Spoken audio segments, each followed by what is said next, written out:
যে খবরে এবার নজর রাখবো, ডার্বিতে মহিলা দর্শক আনার উদ্যোগ, কিন্তু কেন, কি কারণ? গন্ডগোল কমানোর জন্যই নাকি মহিলা দর্শক? গন্ডগোল কমাতে মহিলা দর্শক আনার উদ্যোগ। আরো ডিটেল এ বিষয়ে জানাতে পারবে ইরান, রয়েছে আমার সঙ্গে।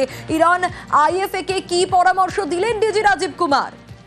দেখো, আগামী শনিবার অর্থাৎ 26 তারিখ ডার্বি রয়েছে কল্যাণীতে, কলকাতা লিগের ইস্ট বেঙ্গল বনাম মোহনবাগান ম্যাচ।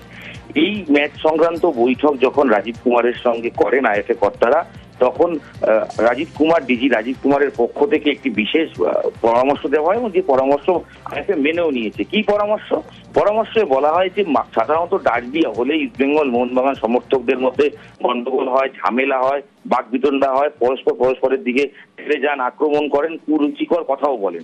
কিন্তু সেই প্রভাব কমাতে তারা ঠিক করেন, যে পরামর্শ দেওয়া হয় যে মহিলাদের বেশি করে নিয়ে আসার উদ্যোগ।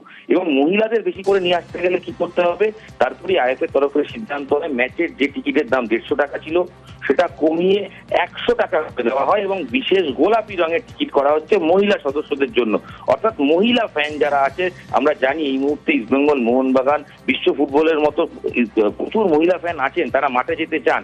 তাই ফুটবলে মাঠের পরিবেশ যাতে অনেক বেটার করা যায়, সেই জন্য মহিলাদের নিয়ে যাওয়ার উদ্যোগ এবং মহিলা ফ্যানরা মাঠে থাকলে গন্ডগোলের পরিস্থিতি অনেক কমবে এবং যাতে সব পরিবারের মানুষ যেতে পারেন, যেখানে যে কোনো দলের সমর্থক তার বউ, স্ত্রী, মেয়ে, সন্তানকে যাতে নিয়ে যেতে পারে, সেই উদ্যোগ কিন্তু করা হচ্ছে। এবং সেই কারণেই এই ডার্বি ম্যাচে টিকিটের দাম 100 টাকা করা হচ্ছে মহিলাদের জন্য, যারা মহিলা সদস্যরা টিকিট কাটবেন।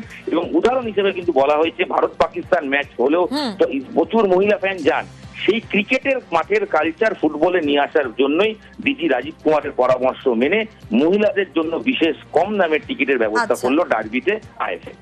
বেশ।